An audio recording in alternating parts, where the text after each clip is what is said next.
नमस्कार दोस्तों, आज हम बात करने वाले हैं आईटीआई 2026 के एडमिशन के बारे में। उसका जो नोटिफिकेशन आया है, तो ये जो नोटिफिकेशन है ये भोपाल का है। जो हिंदी वर्जन है, डीजीटी ने जो नोटिफिकेशन दिया है उसी का ये थोड़ा हिंदी वर्जन है। और आगे इसी पेज पे हम लोग ये भी बात करेंगे कि जो डीजीटी ने जो नोटिफिकेशन दिया उसके बारे में। तो चलिए शुरू करते हैं। और पहले पॉइंट्स हम शुरू करेंगे। ये तो आप सब जानते हैं कि ट्रेनिंग कैलेंडर आया है 6 महीने, 1 साल और 2 साल के ट्रेड के लिए क्राफ्टमैन ट्रेनिंग स्कीम है, जिसको हम लोग CTS भी बोलते हैं, उसके लिए आया है। और ज़्यादा समय मैं नहीं लेते हुए शुरू करता हूँ। तो पहला जो पॉइंट उन्होंने दिया है, प्रवेश प्रक्रिया हेतु अंतिम तिथि 8/8/2026 निर्धारित की गई है। मतलब 8 अगस्त 2026 तक की ये डेट है, जो हर साल जो पिछले मेरे एक्सपीरियंस हैं उसके हिसाब से ये बढ़ती है। पर फिर भी समय रहते आप लोग प्रवेश की प्रक्रिया शुरू कर दें और ये देख लें कि भाई समय से आपका रजिस्ट्रेशन हो जाए, समय से आपका जो चॉइस फिलिंग है वो वहाँ पर हो जाए। दूसरा पॉइंट जो उन्होंने दिया कि प्रवेश पोर्टल पर रजिस्ट्रेशन की जो प्रक्रिया प्रारंभ की जा रही है, जिसकी जानकारी शीघ्र ही दी जाएगी। तो एक्चुअली में ये जो प्रवेश की प्रक्रिया है वो स्टेट वाइज अलग अलग होती है। तो उस वजह से हो सकता है मध्य प्रदेश में अभी शुरू नहीं किया गया, बाकी स्टेट में हो सकता है स्टार्ट हो गई हो। तो ये स्टेट वाइज अलग अलग है, इसलिए आप अपने जो स्टेट का जो रजिस्ट्रेशन पोर्टल है उस पर ज़रूर एक बार जाकर ये नोट आउट कर लें और फाइंड आउट कर लें कि प्रवेश की प्रक्रिया चालू हुई है या नहीं, या रजिस्ट्रेशन आपके ऑन हुए या नहीं हुए। मैंने अभी जो देखा है, अभी जो मैंने देखा है, तो मध्य प्रदेश में अभी ये स्टार्ट नहीं हुए हैं। अब जो प्रवेश का सत्र है वो प्रशिक्षण 10 अगस्त से शुरू होगा। ये लगभग आपका मान के चलिए कि अगस्त और सितंबर से प्रवेश की प्रक्रिया प्रारंभ हो ही जाती है और जो सेशन है वो भी आपका स्टार्ट हो जाता है। अब जो है ये डीजीटी ने जो डीएफिलेट कर दिया है, जैसा कि आप सभी को पता है कि ये खासकर जो आईटीआई चला रहे हैं उनके लिए है कि जो यूनिट्स डीएफिलेट हुई है, थर्ड शिफ्ट जो डीएफिलेट हुई है, उस पर आपको प्रवेश की अनुमति नहीं होगी। तो जो भी लोग हैं वो प्रवेश नहीं ले सकते थर्ड शिफ्ट में। ये कंफर्म हो गया है, लेटर आ गए हैं। अब इसमें देखना है कि आगे का अगर कुछ होगा तो ठीक है, नहीं तो थर्ड शिफ्ट में प्रवेश नहीं लिया जा सकता। इसका मतलब है कि आपके पास अगर 60 सीट थी तो 60 सीट थी, तो अब आपके पास 40 सीट्स ही रिमेनिंग बची हुई हैं। इससे ज़्यादा सीट्स आपके पास नहीं है, क्योंकि ये थर्ड शिफ्ट की जो 21 सीट्स थी वो आपकी ख़त्म कर दी गई है। 20 सीट जो थी वो ख़त्म कर दी गई। अब बात करते हैं कि समस्त आईटी की जिम्मेदारी होगी कि नेशनल निम्स पर प्रशिक्षण अधिकारी और मेहमान प्रवक्ताओं का पंजीकरण सुनिश्चित करें। तो ये आईटीआई वालों के लिए जानकारी थी कि इंस्ट्रक्टर रजिस्ट्रेशन उन्हें करना है और ये 30 जून के पहले उन्हें करना है, और मैपिंग भी करना है। जिन ट्रेड्स में शिफ्ट और यूनिट में मैपिंग होगी उन्हीं ट्रेड और शिफ्ट को ओपन किया जाएगा एडमिशन के लिए।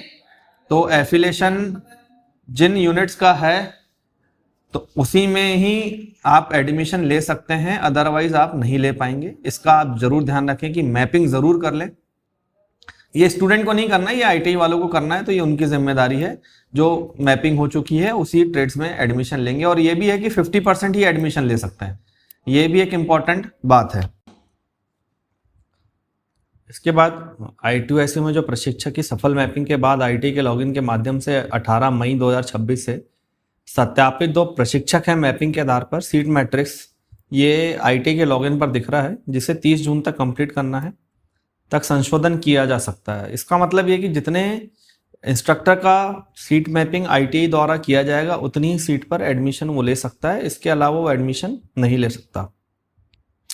तो ये उन्होंने दिया हुआ है कि अगर नहीं करता है तो माना जाएगा कि आईटीआई वर्तमान में प्रशिक्षक की अनुपलब्धता है, जिसके कारण उसे प्रवेश की अनुमति नहीं दी जाएगी।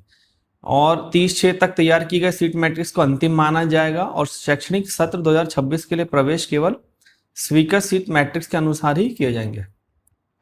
तो ये आईटीआई के लॉगिन पर, SIDH के लॉगिन पर ये दिखता है। तो ये तो एफिलेशन डी एफिलेशन की प्रोसेस हैं और बहुत सारी जो चीज़ें हैं वो ये बेसिकली आईटीआई वालों के लिए है, छात्रों के लिए इसमें कोई आवश्यकता नहीं है। अब प्रशिक्षणार्थी के लिए जो इम्पोर्टेंट पॉइंट है वो ये है कि अपार आईडी का जनरेशन होना ज़रूरी है। जो डीजीटी ने पहले भी लागू किया था कि 2025 में भी ये बात लागू की गई थी कि हर बच्चे की अपार आईडी बनना चाहिए।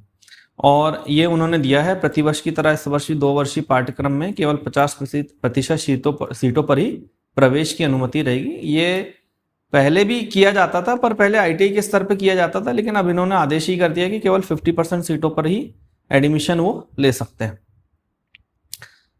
अब ये तो खैर प्रचार प्रसार के लिए है। आईटीआई की हेल्प डेस्क जैसे ही उसकी एडमिशन की प्रोसेस आएगी तो क्या क्या उसमें डॉक्यूमेंट्स आपको लग रहे हैं, ये सारी चीज़ें मिल जाएंगी उसमें, किन किन चीज़ों की व्यवस्था की जाए। महिलाओं में प्रवेश की वृद्धि के लिए भी उन्होंने करा है कि महिलाओं की प्रवेश ज़्यादा से ज़्यादा होना चाहिए, प्राइवेट आईटीआई में भी गवर्नमेंट आईटीआई में भी। इसके लिए भी उन्होंने बहुत ज़्यादा जानकारी सबको दी है। अब ये उन्होंने दिया है कि एनसीवीटी प्रशिक्षणार्थी जो किसी में एक्टिव हैं उन्हें सत्र 2026 में प्रवेश की पात्रता नहीं होगी। इसका ये मतलब है कि अगर आप 2 वर्षीय पाठ्यक्रम कर रहे हैं और 2024 में आपने एडमिशन लिया है, तो 2024 में अगर आपने एडमिशन लिया तो अभी आपका एडमिशन एक्टिव होगा, तो इस वर्ष आप किसी और ट्रेड में एडमिशन नहीं ले सकते। आपका जो एडमिशन है या तो 1 वर्षीय डिप्लोमा होना चाहिए या 2 वर्षीय डिप्लोमा, जो भी है उसका सत्र खत्म हो जाना चाहिए। उसके बाद ही आप आईटीआई की किसी और ट्रेड में एडमिशन ले सकते हैं। ये पॉइंट उन्होंने ये दिया हुआ है। अब यहाँ पर एक आईटीआई को विशेष उन्होंने बात कही है कि इसके लिए एक अंडरटेकिंग लेना अनिवार्य है कि भाई वो किसी और ट्रेड में एक्टिव कैंडिडेट नहीं है। इसका सिंपल सा मतलब है कि आप एक ही वर्ष में 2 ट्रेड में एडमिशन ना लें। उसके लिए सबसे इंपॉर्टेंट बात यहाँ पर यह है कि ये जो पॉइंट है, प्रवेश हेतु प्रशिक्षण को यूनिक मोबाइल नंबर और ईमेल एड्रेस देना होगा जिसे संपूर्ण प्रशिक्षण के दौरान परिवर्तन नहीं किया जा सकता। बहुत से छात्र ऐसे हैं जो मोबाइल नंबर चेंज कर लेते हैं, ईमेल आईडी चेंज कर लेते हैं, जब प्रवेश लेते हैं तब तो वो अपना नंबर देते हैं, लेकिन कुछ महीनों बाद वो चेंज कर लेते हैं। इस चीज़ का आप विशेष ध्यान रखें। ये पॉइंट बहुत इंपॉर्टेंट है कि प्रवेश के दौरान प्रशिक्षणार्थी का मोबाइल नंबर वो यूनिक होना चाहिए और वो चेंज नहीं होना चाहिए, क्योंकि सारे अब ओटीपी और सारे जो चीज़ें हैं वो सारे आपके मोबाइल नंबर पर ही आती हैं। तो उसे कृपया करके चेंज ना करें। बिल्कुल इस चीज़ का विशेष ध्यान रखें कि मोबाइल नंबर और ईमेल एड्रेस आपका सेम होना चाहिए। और यहाँ पर दिए कि आवेदकों से अपेक्षा रहेगी कि उनका आधार नंबर का डेटा और 10वीं की अंक सूची का डेटा में भिन्नता ना हो। ये आईटीआई वालों को ज़्यादा परेशानी आती है, क्योंकि बच्चे क्या करते हैं, 10th की मार्कशीट में अलग नाम है, पिता का नाम अलग है, खुद का नाम अलग है और 10वीं आधार नंबर पे अलग कर दिया है। तो जब ये वेरिफिकेशन का समय होता है तब डेटा मिसमैच होता है। इसलिए जब भी आप एडमिशन लेने जाएं उसके पहले आप आधार का डेटा और 10वीं की अंक सूची का डेटा दोनों मिलान कर लें। दोनों एक जैसी ही होना चाहिए, उसमें कोई भिन्नता नहीं होना चाहिए। प्रवेश के पश्चात प्रशिक्षणार्थियों का संपूर्ण डेटा, नाम, पिता का नाम, माता का नाम, जेंडर, ये सारी चीज़ें जांच करना आईटीआई की जिम्मेदारी होगी। तो ये तो सारी चीज़ें आईटीआई की है। वेरिफिकेशन का वीडियोस डीजीटी द्वारा डाला जाता है, मैनुअल्स डाले जाते हैं। ये तो खैर आपके प्राइवेट आईटीआई वालों के लिए है, गवर्नमेंट आईटीआई वालों के लिए है। सीट मैट्रिक्स की बात हम लोग यहाँ पर कर चुके हैं, कैसे क्या रहेगा। सिद्ध पोर्टल पर लॉगिन के बाद प्रचार के नंबर से ई-केवाईसी के स्थान पर त्रुटिवश संस्था के द्वारा किसी कर दिया जाता है तो प्रशिक्षणार्थियों का प्रवेश कैंसिल हो जाएगा। ये बहुत ज़रूरी है कि ई-केवाईसी उसी बच्चे का हो जिस बच्चे का एडमिशन हुआ है। कई बार ये देखा गया है कि दूसरे के आधार नंबर डाल दिया जाता है, वेरीफाई कर दिया जाता है, तो वो ऐसी स्थिति में प्रवेश कैंसिल कर दिया जाएगा। इसलिए स्टूडेंट भी ध्यान दें और आईटीआई के प्रचार भी ध्यान दें कि इस चीज़ का विशेष ध्यान रखें कि एडमिशन कैंसिल ना हो, ई-केवाईसी प्रॉपर हो। आगे हम बात करते हैं तो ये इंग्लिश में है जो डीजीटी का कैलेंडर है। ये तो हमने भोपाल का जो हिंदी कन्वर्टेड है वो देखा, सेम यहाँ पर इंग्लिश का भी है। इसमें कुछ पॉइंट्स आपको देखने लायक हैं। ट्रेनी कैलेंडर आपने देख लिया है, ट्रेनी एडमिशन देख लिया है। एसआरएन जो नंबर है वो स्टेट रजिस्ट्रेशन नंबर होता है। जब आपका एडमिशन होता है तो पहले स्टेट रजिस्ट्रेशन नंबर आता है, उसके बाद ही आपको SIDS पोर्टल पे जब आप रजिस्टर हो जाते हैं तब आपका परमानेंट रजिस्ट्रेशन नंबर आता है। तो ये बात की प्रोसेस है। इसमें अभी तो फिलहाल आपको केवल एडमिशन पे फोकस करना है, तो एडमिशन ही आपको देखना है। बाकी जो इसमें देखने वाली बात है कि वेरिफिकेशन जो SIDS पोर्टल सिद्ध पोर्टल है उस पर आवश्यक है आपका, उसके बिना आप रजिस्टर्ड नहीं होते। और ये काफ़ी लंबी प्रोसेस है, 4 से 6 महीने लग जाते हैं। प्रोसेस में। तो ये टाइम कंज्यूमिंग प्रोसेस है, पर समय रहते जैसे ही आपका एडमिशन होता है, कुछ महीनों बाद आपका सिद्ध पोर्टल पर रजिस्ट्रेशन होता है, वो ज़रूर ध्यान से ITI को भी ध्यान रखना चाहिए और स्टूडेंट को भी यहाँ पर ध्यान देना चाहिए कि भाई उनका सिद्ध पोर्टल पे परमानेंट रजिस्ट्रेशन नंबर जारी हुआ है या नहीं। PRN और अपार ID के बारे में हम बात कर चुके हैं। ओवरऑल रिस्पॉन्सिबिलिटी तो CTS DGT सबकी होती है, ITI की भी होती है। टाइमलाइन की अगर हम बात करें तो उन्होंने दिया है 8 अगस्त की टाइमलाइन दी है। उसके बाद डेटा की जो टाइमलाइन है वो 8 से 30 अगस्त तक की डेटा की टाइमलाइन है, जो स्टेट डायरेक्टरेट को करना है, ITI को करना है।